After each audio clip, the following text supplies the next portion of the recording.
The Mighty 147 WLOV.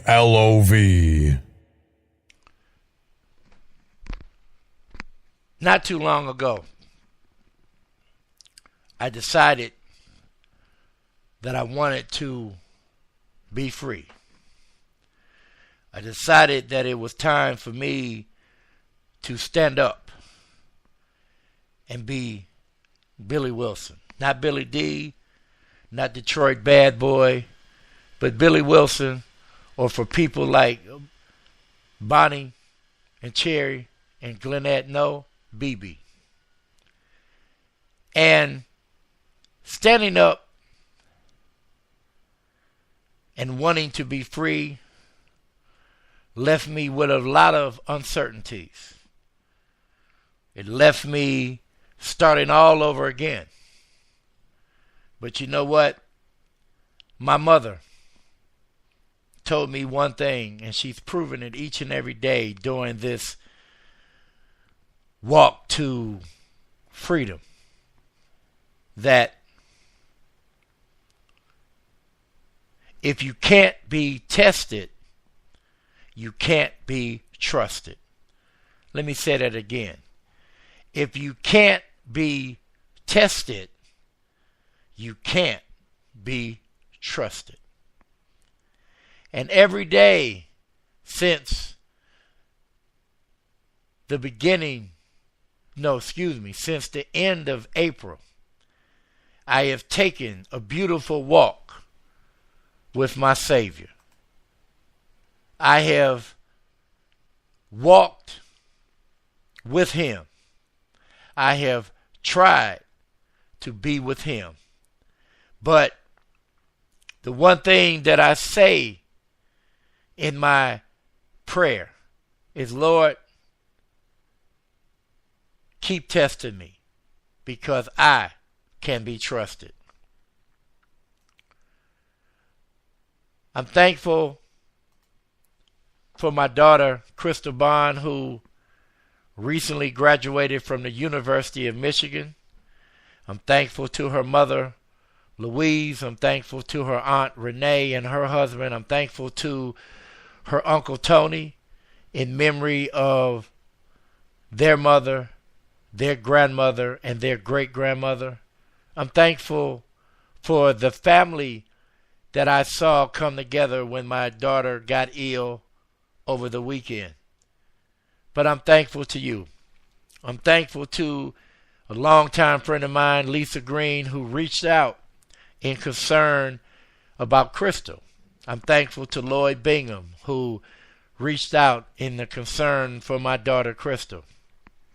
I'm thankful to everyone that I mentioned. And for those people that I didn't mention, I'm sorry. But I'm thankful. I'm thankful to people such as Rodney and Joyce Merritt. I'm thankful to you guys. I'm thankful for God's sons and daughters with Kaiman and Carmelita. I'm thankful. I'm thankful to all of you people. I'm thankful to the mother of Minister Patricia, Miss Kathy, because every day she talks with my mother and she asks my mother, how is Billy doing? But I'm thankful to those people that I no longer talk to. I'm thankful to those people that I no longer associate myself with, because those people have taught me a lesson of how to walk away from man and trust God. Allow God to continue to test me. Over the years, the women that I've been involved with, the women that I've been married to, have always said that I'm a mama's boy. They say that my mother has controlled me, but you know what? I'm going to tell you right now. I'm thankful to be called a mama's boy. I'm thankful to have women leave my world because of the strength and the perseverance that my mother has. Yes, my mother is a very strong-willed woman. She always has been and always will be. But I'm going to tell you right now, if it wasn't for my mother, if it wasn't for the prayers that she prayed when she gave me a no-charge forever unconditional love when I first came to the world out of her womb, I would be nothing. It is because of my mother that I'm 54 years old and have never been incarcerated.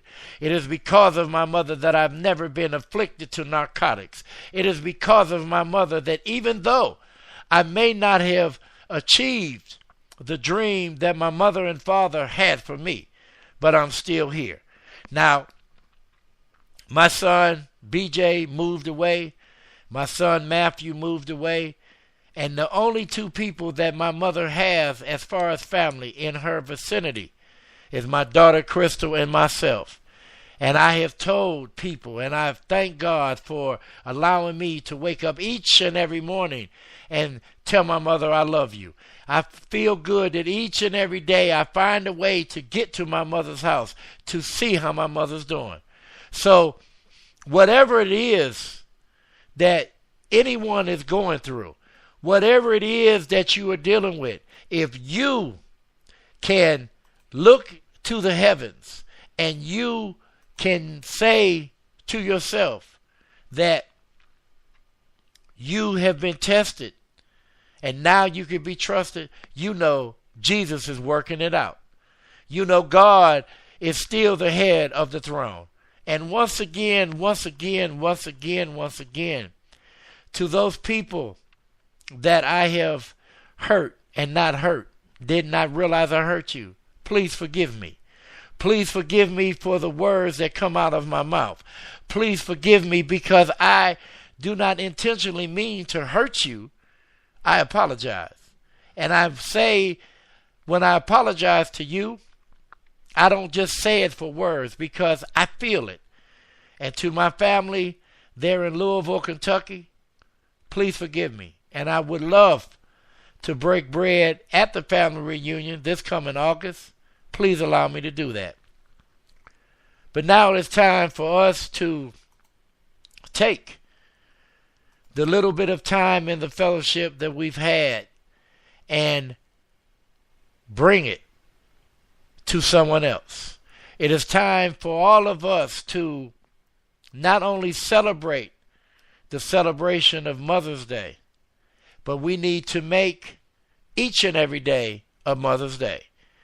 Because like a very, very good friend of mine, Debra LLoyd, who does not have her mother with her today because her mother passed away, she is that person, as the few people that I call friends, Lloyd Bingham included, that they do not have their mothers, but since they do not have their mothers, they make sure that the people that they touch that have their mothers, they give them a little bit more. They say a